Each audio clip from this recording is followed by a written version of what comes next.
ఎవరెన్ని కుట్రలు చేసినా వైసీపీ ప్రభుత్వం చేసిన మంచిని ప్రజలు ఎప్పటికీ మర్చిపోలేరని అన్నారు మాజీ సీఎం జగన్.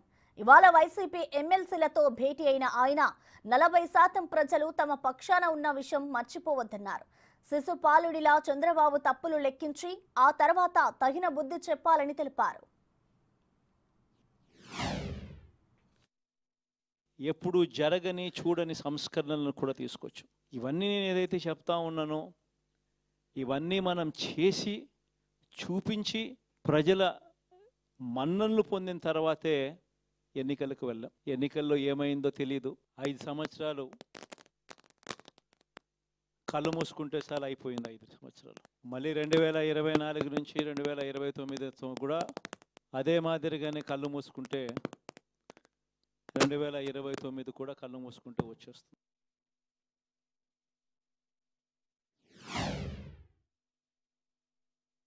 సినిమాలో ఓన్లీ ఫస్ట్ హాఫ్ మాత్రమే అయ్యింది. గతంలో కూడా ఇదే మాదిరిగా పరిస్థితులు ఉన్నప్పుడు కూడా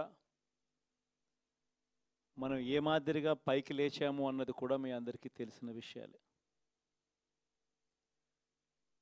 నేను ఒక్కటే మీ అందరికీ చెప్తా ఉన్నా, ప్రజల్లో ఈరోజు మనం చేసిన మంచి ఉంది. ఇంటింటికి మనం చేసిన మంచి ఇంకా బ్రతికే ఉంది. ప్రజల్లో ఈరోజు మనం చేసిన పాలన మీద విశ్వసనీయత అనే పదానికి అర్థం ఈ రోజుకి కూడా ప్రజల్లో ఉంది.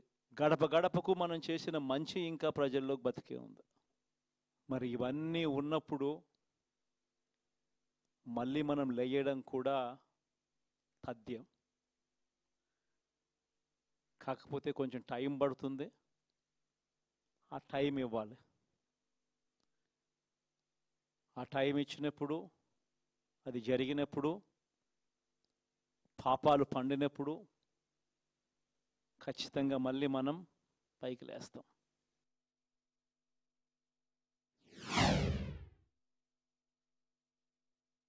అర్హత మాత్రమే ప్రామాణికంగా తీసుకొని ప్రతి పథకము, ప్రతి మంచి కూడా ప్రతి ఇంటికి డోర్ డెలివరీ చేయించు.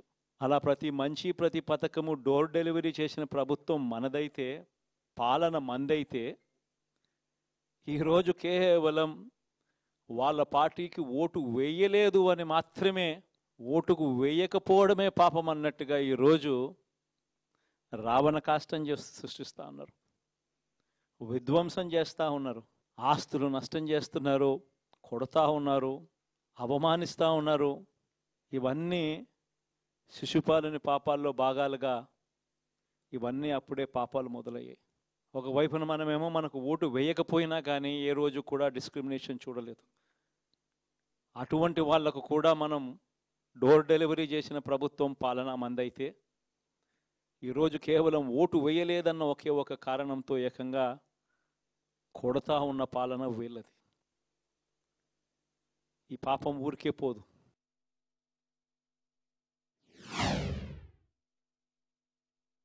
బహుశా కేంద్రం ఈ రకమైన కేంద్రంలో ఈ రకమైన పరిస్థితులు బహుశా ఎప్పుడు ఉండిండవేమో. ఈ రకంగా కేంద్రంలో 240 ఎంపీలు మాత్రమే వచ్చిన పరిస్థితులు, రాష్ట్రంలో ఏకంగా వీళ్ళకు కూడా ఈ మాదిరిగా మంచి నెంబర్లు వచ్చిన పరిస్థితులు, ఎన్డీఏలో మళ్ళీ చక్రం తిప్పుతా ఉన్న పరిస్థితులు.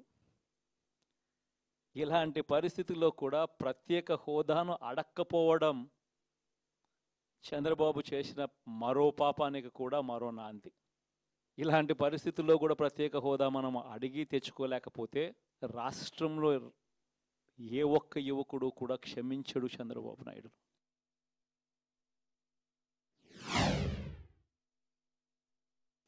రాబోయే రోజుల్లో యాక్టివిటీ లెవెల్స్ అనేది ఆటోమేటిక్లీ పెరుగుతాయి. రాష్ట్ర వ్యాప్తంగా ఉన్న కార్యకర్తలందరినీ ఎవరినైతే వాళ్ళు ఇబ్బందులు పెట్టారో ఖచ్చితంగా వాళ్ళందరికీ మనోధైర్యం ఇస్తూ వాళ్ళ గ్రామాలకు వెళ్ళి వాళ్ళకు తోడుగా ఉండే కార్యక్రమాలు చేసే కార్యక్రమాలు జరుగుతాయి. రాబోయే రోజుల్లో ఇంకా టైం గడిచే కొద్దీ ప్రజల్లోకి వెళ్ళే కార్యక్రమాలు ఇంకా ముమ్మరం అవుతూ పోతాయి. చివరికి ప్రజల్లోనే ఉంటాం. ప్రజలతో కలిసి పోరాడే కార్యక్రమం వేగంగా టైం గడిచే కొద్దీ మనము వేగంగా అడుగులు ముందుకు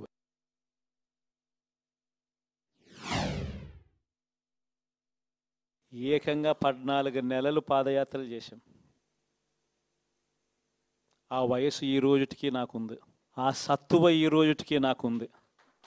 కాబట్టి మీరు మాత్రం ప్రతి ఒక్కరూ గుర్తుపెట్టుకోండి, ఆ టైం వచ్చేదాకా మీ పాత్ర చాలా కీలకం. ప్రతి ఒక్కరూ ఈ విషయాన్ని మాత్రం గుర్తుపెట్టుకొని మీ అందరితో కూడా సవినయంగా వేడుకుంటా ఉన్నాను.